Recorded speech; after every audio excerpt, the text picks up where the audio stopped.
अगर अभी तक आपने द वॉइस को सब्सक्राइब नहीं किया है तो प्लीज़ अभी सब्सक्राइब करें।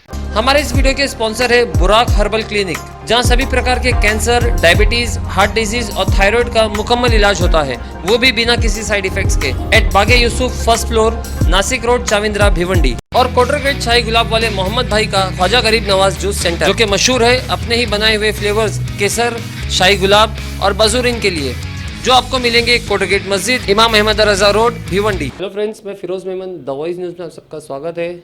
जिस तरह हम देख रहे हैं कि रमज़ान का महीना चल रहा है और रमज़ान के महीने में जो 14 घंटे जो है रोज़ा रखना पड़ता है, जो 14 घंटा 15 घंटा जो है लोगों को बिना खाए पिए रहना पड़ता है। इसके अंदर जिनको डायबिटीज़ है उनको काफ़ी दिक्कतें आ जाती है, काफ़ी प्रॉब्लम आ जाती है। तो वो दिक्कत का, उस प्रॉब्लम का सॉल्यूशन लेके आज हम आपके सामने आए हैं। हमारे साथ में डॉक्टर कश्यप शाह है, जो कि एक न्यूट्रिशनिस्ट है और डायबिटीज़ एजुकेटर भी है। तो ख़ास करके जो है इनकी महारत हासिल है डायबिटीज़ में। इन्होंने मतलब बहुत सारे प्लान बनाए। तो आज इन्होंने कुछ एक इस तरह से डाइट प्लान या एक इस तरह से प्लान बनाया है कि आपको अगर डायबिटीज़ है तो भी आप जो है रोज़े रख सकते हैं, और उसके अंदर आपको क्या चीज़ें फॉलो करनी पड़ेंगी हम डॉक्टर साहब से जानेंगे। तो डॉक्टर साहब, आपका बहुत बहुत स्वागत है हमारे चैनल में। तो आप शुरू से थोड़ा सा पहले आप इंट्रोडक्शन दीजिए कि किस तरह से जो है आपने क्या बनाया है, और उसके ऊपर फिर हम लोग आगे आते हैं। जी, हमने एक बुक बनाया है जिसका नाम है रमज़ान एंड डायबिटिक डाइट। आपको पता होगा कि डायबिटीज़ के पेशेंट्स बहुत ज़्यादा है, ऑल ओवर इंडिया भी है, रेस्ट ऑफ द वर्ल्ड में भी, और ख़ास अपने भिवंडी सिटी में भी है। और ख़ास करके डायबिटीज़ के पेशेंट्स को बहुत सारे क्वेश्चंस रहते हैं कि जब रमज़ान महीना आता है तो उनको क्या खाना चाहिए, क्या नहीं खाना चाहिए, क्योंकि उनके टाइमिंग्स बहुत ज़्यादा चेंज हो जाते हैं, खाने पीने के टाइमिंग्स में बहुत ज़्यादा चेंजेस आ जाते हैं। तो उसी को ध्यान में रखते हुए मैंने एक बुक बनाया है जिसका नाम है रमज़ान एंड डायबिटिक डाइट। वो बुक अगर एक डायबिटिक का पेशेंट पढ़ता है तो उसको बहुत सारे जो उसके मन में क्वेश्चंस रहेंगे उसको उसके आंसर्स मिल जाएंगे। खास करके कि पेशेंट को क्या खाना चाहिए, सहरी के टाइम पे क्या खाना चाहिए, अफ्तारी के टाइम पे क्या खाना चाहिए, इन बिटवीन सहरी और अफ्तारी उसको क्या मील्स लेने चाहिए, उसको उसका फिजिकल एक्टिविटी क्या बढ़ाना चाहिए, कैसे बढ़ाना चाहिए, उसके अलावा फूड्स को सब्स्टिट्यूट कैसे करना चाहिए। कि जो हमने देखा है कि आमतौर पे अफ्तारी के टाइम पे लोगों को तली हुई चीज़ें खाने की आदत रहती है, समोसे है, पकोड़े है, तली हुई चीज़ें, तो उसके जगह पे हेल्दी फूड ऑप्शंस क्या हो सकते हैं। तो वो सब चीज़ें मेंशन किए। Apart from that, monitoring of blood glucose, कि पेशेंट्स को अपना ब्लड ग्लूकोज को किस तरह से मॉनिटर करना चाहिए उसको भी मेंशन किया हुआ है। अगर पेशेंट को कभी हाइपोग्लाइसेमिया हो गया, शायद आपको पता होगा हाइपोग्लाइसेमिया मतलब ब्लड ग्लूकोज का लेवल शरीर में कम हो जाता है, तो उस वक्त पेशेंट को क्या ध्यान रखना चाहिए। तो वो सब सोल्यूशंस उस बुक में है। मैं चाहूँगा कि भिवंडी वासिया और भी जहाँ कहीं पे भी मेरे मुस्लिम भाई बहन हैं वो उस बुक को पढ़े, ताकि उनको मालूम पड़े कि रमज़ान महीने के दौरान डायबिटीज़ को किस तरह से कंट्रोल करना चाहिए। तो डॉक्टर साहब, थोड़ा सा मैं ये पूछना चाहूँगा आपसे कि जो लोग रोज़े रखते हैं, अगर डायबिटीज़ है, डायबिटिक पेशेंट है और वो रोज़े रखते हैं रमज़ान में, तो उनको क्या चैलेंजेस फेस, मतलब उनको क्या परेशानियाँ आती है, क्या चैलेंजेस वो फेस करते हैं? तो सबसे पहले तो उनको एक हाइपरग्लाइसेमिया बोल के एक चैलेंज रहता है। हाइपरग्लाइसेमिया में क्या होता है कि ब्लड शुगर का जो वैल्यूज़ रहता है, जो नॉर्मल हमको समझो 150 तक मेंटेन करना है, वो बढ़ जाता है। और वो बढ़ने का कारण रहता है कि जो हाई फैट फूड खाते हैं रमज़ान में, हाई कार्बोहाइड्रेट फूड्स खाते हैं, हाई कैलोरी डेंस फूड खाते हैं। जब हम आप बाहर जाते हैं देखने की जो खरीदी होती है मार्केट में, सब कैलोरी फूड्स की होती है, तो उसकी वजह से हाइपरग्लाइसेमिया एक हो जाता है, वो एक बहुत बड़ा चैलेंज है। दूसरा हाइपोग्लाइसेमिया, जैसे हाइपरग्लाइसेमिया में ब्लड शुगर बढ़ जाता है, उसी तरह से हाइपोग्लाइसेमिया में कम हो जाता है। अब हाइपोग्लाइसेमिया क्यों होता है? क्योंकि बहुत लंबे वक्त तक फास्टिंग रहता है पेशेंट का, डिहाइड्रेशन हो जाता है पेशेंट को, क्योंकि सुबह में अफ्तारी के टाइम पे किया रहता है नाश्ता, और हाँ सहरी के टाइम पे सॉरी, और दिन भर फास्टिंग रहता है और शाम को अपना इफ्तारी करना रहता है। तो उस दौरान because of summer also dehydration के चांसेस ज़्यादा रहते हैं, इलेक्ट्रोलाइट्स कम हो जाते हैं बॉडी में, तो उसकी वजह से हाइपोग्लाइसेमिया होने का चांसेस रहते हैं। तो ये 2-3 चीज़ें हैं जिसकी वजह से। अच्छा, कुछ लोगों को एक साइकोलॉजिकल चैलेंज भी रहता है कि उसको, मुझे एक डायबिटिक पेशेंट है, उसको ऐसा लगता है कि मुझे फास्टिंग नहीं जमेगा, बट उसको ऐसा लगता है कि अगर मैं फास्टिंग नहीं करूँगा तो मेरा सोशल एंगल, मुझे लोग आइसोलेट ना कर दे कि भाई रमज़ान के टाइम पे ये फास्टिंग नहीं कर रहा है। तो डॉक्टर साहब, फिर इसमें रिस्क क्या रहता है? मतलब जैसे कि अगर कुछ हो भी गया तो इसमें रिस्क कितना है? रिस्क फैक्टर्स ऐसा है कि जैसे हाइपरग्लाइसीमिया के बारे में मैंने बताया, हाइपोग्लाइसीमिया के बारे में बताया, वो चैलेंजेस और रिस्क दोनों है। प्लस एक डायबिटिक कीटोएसिडोसिस करके बोलते हैं, वो भी हो सकता है कुछ लोगों को, अगर बराबर से ध्यान नहीं दिया, इंसुलिन प्रॉपर टाइम पे नहीं लिया। उसमें क्या होता है कि इंसुलिन की कमी की वजह से जो बॉडी है वो अपने फैट्स को ब्रेक डाउन करना चालू हो जाता है, फिर बॉडी में कुछ एसिड्स बनना चालू हो जाता है ब्लड स्ट्रीम में, जिसको हम कीटोन्स बोलते हैं, बट जो आगे चल के बहुत ज़्यादा तकलीफ दे सकता है पेशेंट को। ये एक रिस्क फैक्टर होता है। उसके अलावा डॉक्टर साहब, डायबिटीज़ के पेशेंट को क्या न्यूट्रिशन गाइडलाइंस फॉलो करना चाहिए आपके हिसाब से? देखो, न्यूट्रिशन गाइडलाइंस तो बहुत ज़्यादा है, बट वो सब मैंने अपने बुक में मेंशन किया हुआ है। फिर भी शॉर्ट में कुछ मैं बता सकता हूँ डेफिनेटली, कि एक मेल है उसको समवेयर अराउंड 1800 टू 2200 कैलोरीज का डाइट लेना चाहिए। एक फीमेल है, अगर उस और एक बात मैं बता दूँ, 1800 से 2200 कैलोरीज का डाइट लेना चाहिए। पर बहुत से डायबिटिक पेशेंट्स हमने देखे कि वो ओबीज रहते हैं, जिनका वजन ज़्यादा रहता है, तो वो ये रमज़ान महीने को एज अ अपॉर्चुनिटी भी ले सकते हैं वेट लॉस करने के लिए, क्योंकि अभी इसमें बहुत अच्छा चांस है वेट लॉस करने का।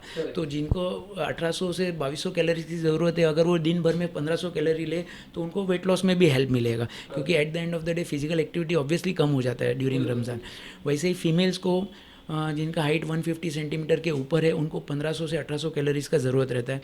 तो वो भी अगर उनको वेट लॉस करना है तो वो भी 1500 कैलोरीज ले सकते हैं। और जिनका हाइट 150 सेंटीमीटर से कम रहता है, उनको आमतौर पे 1500 कैलोरीज का ज़रूरत रहता है। और वो अपना कैलोरीज कम करके अगर 1200 पे लेके जाए तो उनको वेट लॉस में हेल्प मिल सकता है। उसके अलावा जो 3 इम्पोर्टेंट मैक्रो न्यूट्रिएंट्स है जो हम खाने में मिलते हैं हमको, जैसे कि कार्बोहाइड्रेट्स हो गया, प्रोटीन्स हो गया, फैट्स हो गया, उसकी मात्रा बराबर से लेना है। जैसे कि अपना जो भी कैलोरी इंटेक है दिन भर का, उसमें एटलीस्ट 130 ग्राम्स ऑफ कार्बोहाइड्रेट होना चाहिए, प्रोटीन्स 1.2 ग्राम पर केजी बॉडी वेट होना चाहिए, और फैट का परसेंटेज 35% से ज़्यादा नहीं होना चाहिए।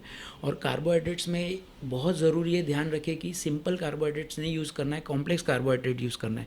कॉम्प्लेक्स कार्बोहाइड्रेट में होल व्हीट ग्रेन्स आ जाता है, पास्ता आ जाता है, जितना भी whole wheat grain, whole wheat pulses, वो सब कॉम्प्लेक्स कार्बोहाइड्रेट में आ जाता है। तो कोशिश पेशेंट को ये करना चाहिए कि होल व्हीट ग्रेन्स ले जब भी आपको खाना खाना है तभी।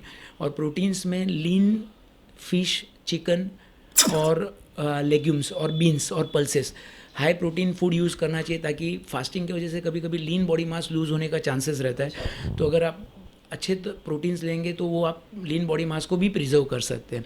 और फैट्स में बहुत ज़्यादा ध्यान रखने की ज़रूरत है कि हाई सैचुरेटेड फैट्स वाली चीज़ें न ले, जैसे कि बहुत सारी तली हुई चीज़ें आती है, घी भी हाई सैचुरेटेड फैट में रहता है।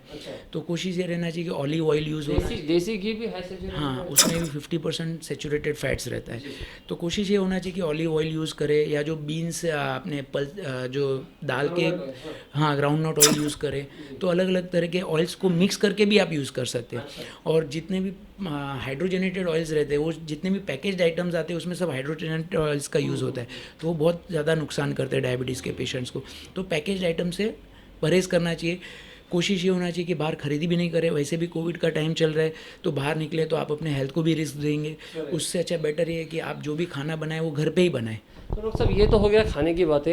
इसके अंदर थोड़ा सा बताइए कि फ़िज़िकल एक्टिविटीज़ अगर कोई करना चाहे तो क्या फ़िज़िकल एक्टिविटीज़ वो ड्यूरिंग रमज़ान, ड्यूरिंग फास्ट वो कर सकता है? कर सकते हैं। अभी जैसे कि आप सहरी हो गया सुबह में, तो उसके बाद तो उसको दिन भर में फास्टिंग पे ही रहना है।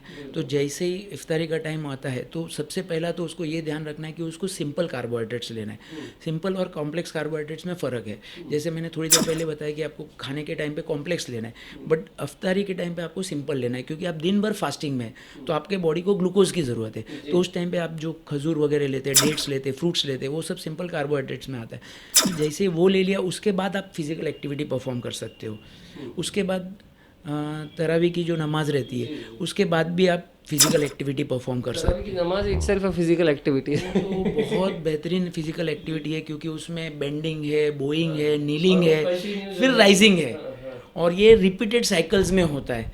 तो रिसर्च तो ये भी बताता है कि अगर तरावी की नमाज कोई बंदा अगर करता है रेगुलरली रमज़ान के दौरान, तो उससे उसका ब्लड ग्लूकोज भी कंट्रोल में आता है। ऐसे भी पेपर्स मैंने पढ़े हुए हैं।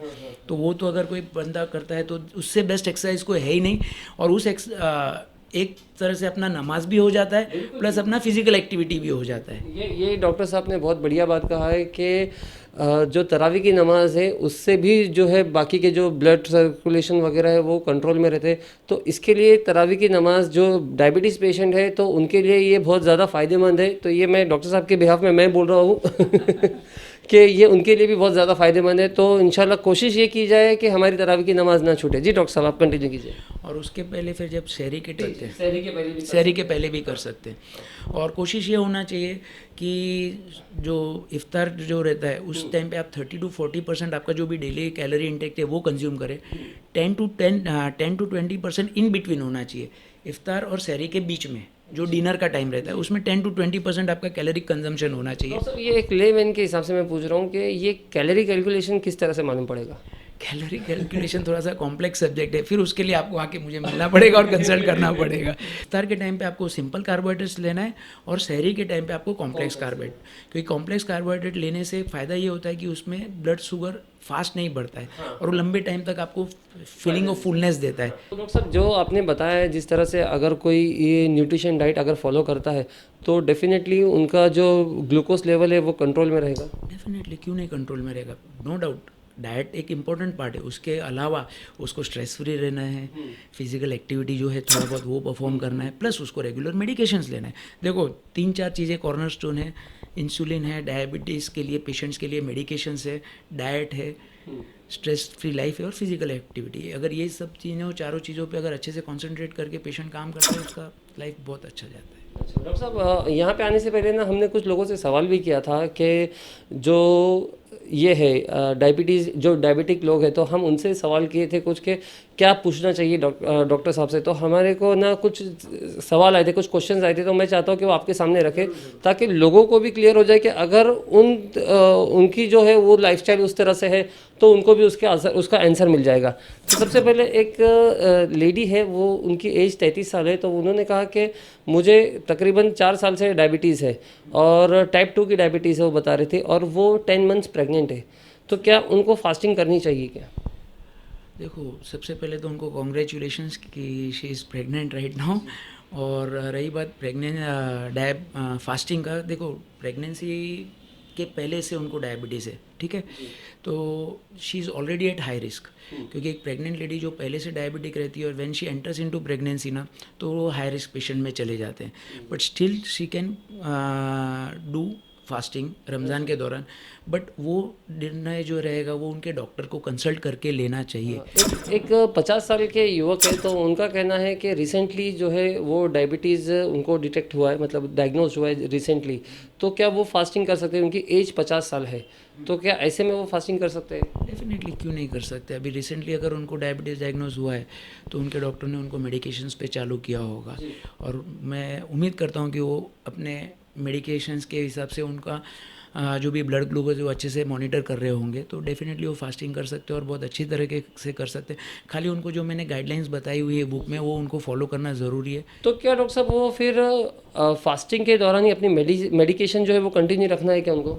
देखो मेडिसिन का कैसा रहता है कि मेडिसिन अलग अलग तरह की आती है। कुछ मेडिसिन ऐसी रहती है जो खाने के साथ लेने की रहती है, अगर आप खाने के खाली पेट ले लेंगे तो आपको हाइपोग्लाइसीमिया होने का चांस रहता है। कुछ मेडिसिन, मतलब हर मेडिसिन जो डायबिटीज़ की रहती है वो अलग अलग तरीके से काम करती है। कोई ग्लूकोज का एब्जॉर्प्शन रोकती है, कोई इंसुलिन का स्राव बढ़ाती है अपने बॉडी में। तो मेरा ये मानना है कि अगर आपको मेडिकेशंस लेना है तो लेना ही है, उसके लिए तो कोई ऑप्शन ही नहीं है। बट जब जैसे ही रमज़ान महीना आता है ना तो आपको अपने डॉक्टर से मिलना चाहिए, उनको अपना लाइफस्टाइल बताना चाहिए कि भाई मेरा लाइफस्टाइल चेंज होने वाला है पूरा महीने भर के लिए, तो ये मेडिसिन मैं ले रहा हूँ, तो अब उसको किस तरह से चेंजेस करना है। और सब एक लेडी है 27 साल की, तो उनका कहना है कि रिसेंटली वो प्री डायबिटीज़ से डायग्नोस हुई है और उन्होंने काफ़ी चेंजेस भी किए हैं अपनी लाइफस्टाइल, मतलब हेल्दी लाइफस्टाइल के लिए काफ़ी चेंजेस किए। तो रमज़ान के दौरान अगर उनको रोज़े रखने हैं तो क्या उनको डाइट फॉलो करना है? पहले तो मैं उनको मुबारकबाद देना चाहूँगा कि उन्होंने लाइफस्टाइल चेंजेस किए, क्योंकि आमतौर पे मैं देखता हूँ कि डायबिटिक पेशेंट्स उसको अवॉइड करता है, क्योंकि लाइफस्टाइल चेंजेस भी एक पार्ट है डायबिटीज़ ट्रीटमेंट का। और रही बात खाने पीने को लेके, तो खाने पीने का तो मैंने जो गाइडलाइंस दिए वो उनको फॉलो करना चाहिए। कुछ चीज़ों पे उनको बहुत ध्यान देखना ज़रूरी है कि जैसे मैंने बताया था कि जैसे ही आप शहरी अफ्तार के टाइम पे सिंपल कार्बोहाइड्रेट्स लेना है ताकि आपका ग्लूकोज लेवल बढ़ जाए तुरंत। उसके बाद आपको कॉम्प्लेक्स कार्बोहाइड्रेट्स लेना है, बट कॉम्प्लेक्स कार्बोहाइड्रेट्स में कुछ कुछ चीज़ों का ध्यान देना है। जैसे आप होल व्हीट लेना है, ब्रेड को अवॉइड करना है, होल पास्ता लेना है, होल व्हीट ब्रेड की आइटम्स बनी हुई लेनी है, लेग्यूम्स लेना है, बीन्स लेना है, पल्सेस लेना है। और नॉनवेज लेना है तो मैंने जैसे बताया था कि भाई रोस्टेड आइटम लेना है, चिकन या फिश जो भी लेना है। मॉर्निंग के टाइम पे, अफ्तारी के टाइम पे कुछ चीज़ों का ध्यान रखना है, कैफिनेटेड प्रोडक्ट्स नहीं लेना है, जैसे कि कॉफ़ी हो गया। इससे क्या होता है कि डिहाइड्रेशन होने के चांसेस रहते हैं। और जो भी आपका जो भी खाने का शेड्यूल है उसमें सॉल्ट का इस्तेमाल कम से कम करो, क्योंकि सॉल्ट अगेन आपके बॉडी के में से पानी को खींच लेता है, तो दिन भर आपको फिर डिहाइड्रेशन होने के चांसेस रहते हैं। तो not more than 2-3 grams of salt होना चाहिए। और कैफिनेटेड बेवरेजेस को अवॉइड करो, जहाँ तक हो सकता है योगर्ट का यूज़ करो, और फिर लेमन वाटर का यूज़ करो, लेमन बार्ले वाटर आता है उसका यूज़ करो, नट्स का यूज़ करो, क्योंकि नट्स में आप बादाम है, पिस्ता है, ये सब चीज़ें क्या है आपका पेट भी भरती है और बहुत ज़्यादा समय तक आपके पेट में रहती है, तो आपका ग्लूकोज का स्पाइक नहीं होता है। ये सब चीज़ों का ध्यान देना है, और वो बुक में आपको बहुत डिटेल में हर एक चीज़ मेंशन की हुई है। जी जी जी डॉक्टर साहब, बहुत बहुत शुक्रिया हमसे बात करके। तो दोस्तों देखा किस तरह से डॉक्टर साहब ने सारे सवालों के एकदम सरलता से जवाब दिए कि एक आम आदमी को भी समझ में आए कि रमज़ान के दौरान में अगर कोई डायबिटिक पेशेंट है तो उसे किस तरह से रोज़े रखने, क्या क्या जो है उसके अंदर चेंजेस करना है। ख़ास करके मुझे एक बात बहुत अच्छी लगी कि तरावी की नमाज़ भी जो है यहाँ पे उन्होंने बताया कि अदा कर सकते हैं और वो हेल्प करेगी जो है आपके ब्लड सर्कुलेशन में। तो ये बात काफ़ी बहुत अच्छी बातें हैं। तो दोस्तों अगर आपको ये जो बुक चाहिए तो इसके लिए डॉक्टर साहब क्या ये हाँ कि ये जो बुक अगर किसी को हासिल करना है तो क्या करना होगा? कुछ नहीं करना है, अभी आज की तारीख में बहुत आसान हो गया है व्हाट्सएप। तो आप मेरा जो नंबर है वो आप लिख लीजिए 9890195195।